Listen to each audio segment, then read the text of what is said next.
face. Okay. Wait, I missed it. What was it? I think we were already live. What's your 2021 face? I think you got it. I think you got it. It was like Mine's just like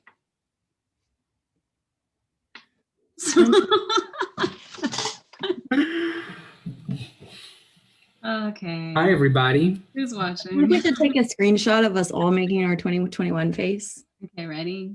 1, 2, 3. Thank you. We needed that for posterity. In this moment, it changed this is the year where we understand that truly every moment is unpredictable. We understand a new level. Oh, you know what's funny? Okay, I typed in a title. The title was New Year Pastoral Check-In. And then underneath it, it said, say something about this video. And I wrote, Epiphany. Well, all it shows is Epiphany. I know, I saw that too.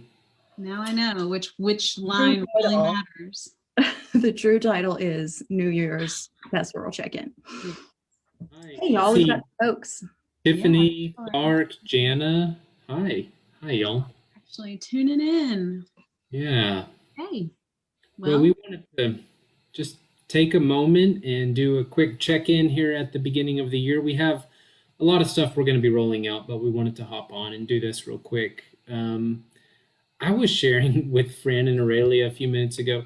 If you've ever been on like in a Zoom meeting and you're recording from your end, and when the recording ends, you can't watch the video right away because it says like processing, rendering, whatever. I shouldn't use technical words. I don't know. It's doing something behind the scenes before you can actually like see what happened. I totally feel like that's where I am. Yes, Clark, I had an epiphany. You know, my brain is just not yet in that space of being able to make heads and tails of what I just went through and what we went through, and we still are. But we thought we would look back a year at our Epiphany series, at the sermons that we preached a year ago, and just kind of do some reflection real quick on what has stuck with us from the sermons where we said, wow, these are some epiphanies that we're having right now to share with the community. So did I say that right? Really? If anyone remembers them, that just makes me curious. Yeah, probably not. I mean, we had to all go back and look to see what ours were, so I'd be surprised. That's true. At the same time, we do want to invite you to check in with us. Let us know how you're doing. Let us know what you need. We may not be able to meet that need, but we would love to hold space for you with those needs. And also, if you have any epiphanies you want to share, feel free. We're going to be preaching this month on, it's the season of Epiphany. So we're going to be preaching this month on the same series. It's kind of a little tradition now. So you'll be hearing new epiphanies on Sundays. Because we are lifelong learners and we're striving to be and become a community of lifelong learners. We are always learning and growing, and we are always changing, and viewpoints are always evolving. We're always evolving in all kinds of ways. And so we're going to have new epiphanies if that is how we live our lives. So. Wait, can I just say something real quick? Did y'all see my friend, did you see my Instagram story on my public account the other day? Okay. My sister for Christmas got, I made this quote on Instagram a few months ago, and it said, I reserve the right to evolve. And for Christmas, my sister had a print made with that on it. So it says, I reserve the right to evolve. Well, the company messed up, and I'm trying to find, where is it? The company messed up, and they sent a print that had the font on it and everything correct, but it said, I wish I could find it on here. Oh, here it is. It said, no picking, poking, scratching, squeezing, twisting, and turning. It's like the opposite. I know. That's a picture of it.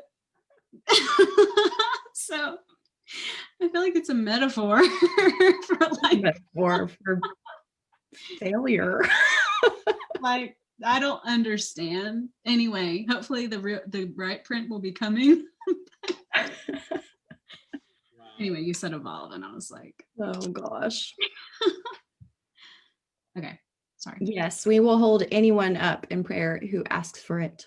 Anyone who asks. Yes. Yeah, I see you there, Clark. Yeah, absolutely. Well, if y'all don't mind, I'll kick off and share my epiphany. It won't be long, but I preached a year ago, absolutely one of my favorite sermons ever. Some sermons are not my favorite. Some I like more than others. I play favorites with my children in that way. And I preached about love. And I love it when we have the freedom to just say, preach what you're passionate about, and our community gives that to us. But and it was a 6-point sermon. I preached a 6-point sermon in 20 minutes. So it's like bam, bam, bam. But yeah, it was awesome. But my favorite point of the 6 was I kept saying that we are first a community practicing love, not first a community practicing belief. And for me, that has really stuck with me over the past year. It felt prescient because the world has become more polarized. Who would have thought, like at the beginning of 2020, we could have become more polarized, but we did, along beliefs, along ideological lines. And here I was at the beginning of the year saying it's about being a community of love and coming together despite our different ideologies and beliefs. Beliefs matter.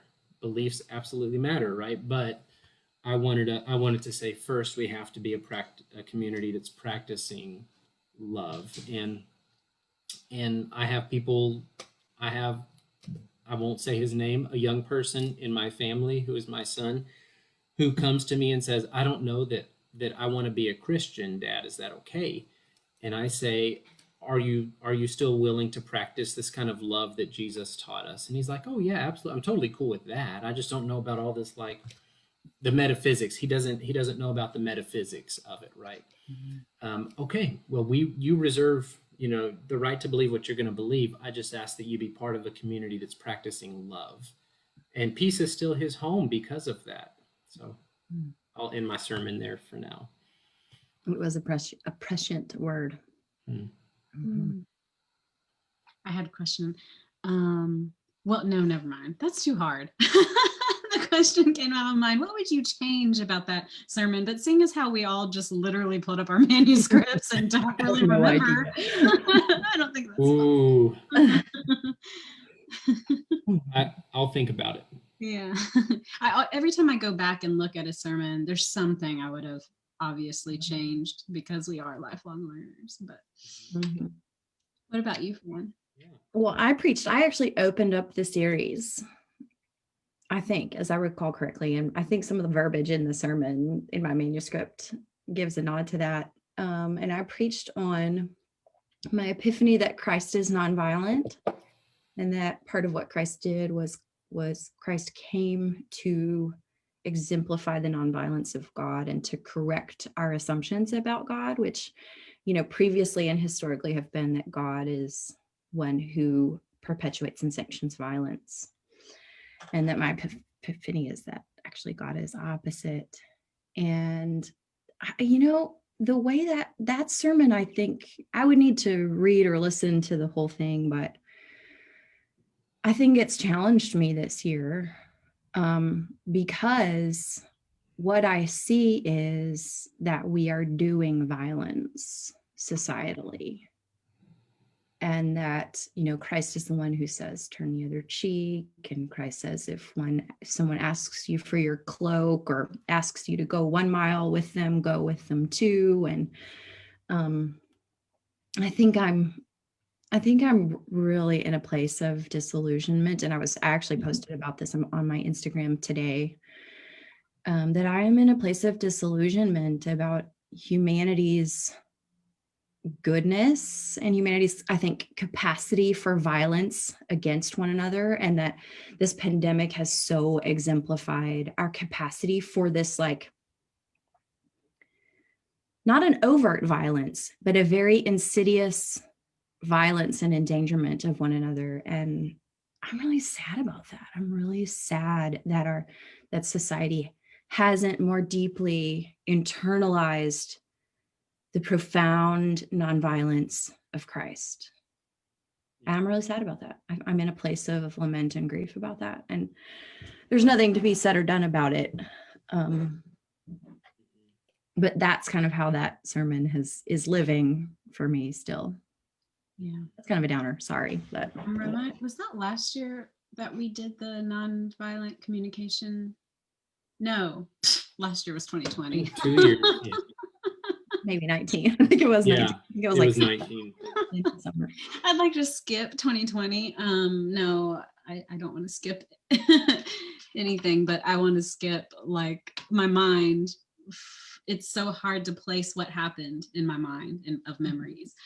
All these Freudian slips, like yeah, like weird. 2 years ago, we did a small group on nonviolent communication, and just thinking about what you were saying, Fran, like there's been so much violence this year, not just in deed, but in word. And people are so violent with one another in these polarizing times. It really is, it's disheartening.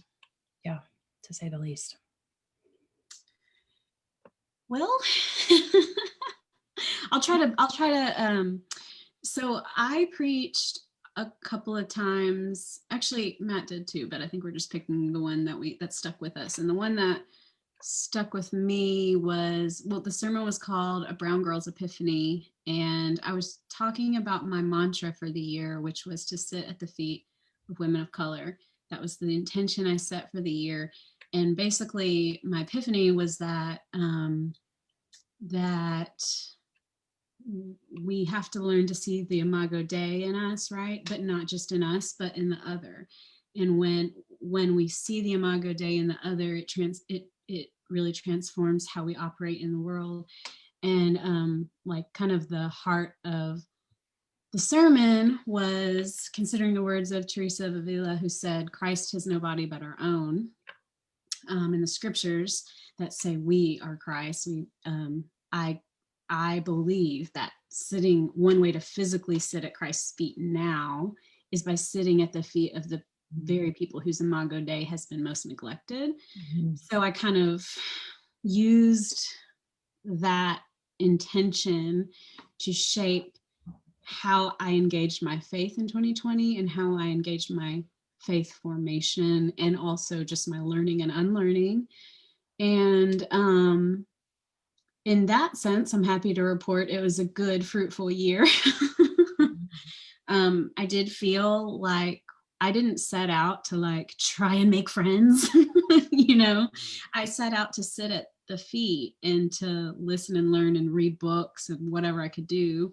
But I do feel like the year has ended with the gift of being so much more connected to other women of color, and really having had the opportunity to share in community, not just it turned I don't know, it just turned out to have to that kind of be a gift for me, which was really, I was really appreciated, because I went into 2020 feeling in some ways isolated and in great need of that kind of solidarity and support. And so it was cool. It was really cool. I haven't reflected on this. It was really cool to see how that happened.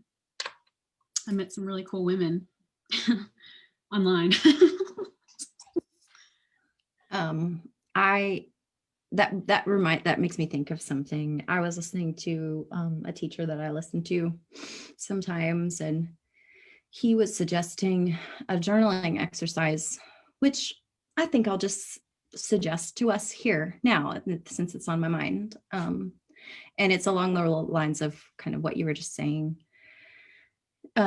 He was suggesting a journal prompt that was 3 questions. The first is, in 2020, I am grateful to have received what? What can I find in 2020 to be grateful to have received? The second question is, I'm ready to let go of what? What are you ready to let go of in 2021? And the last question that he suggested is, what is my soul? Or alternatively put, what is the Spirit of God, the Imago Dei in me, speaking to me?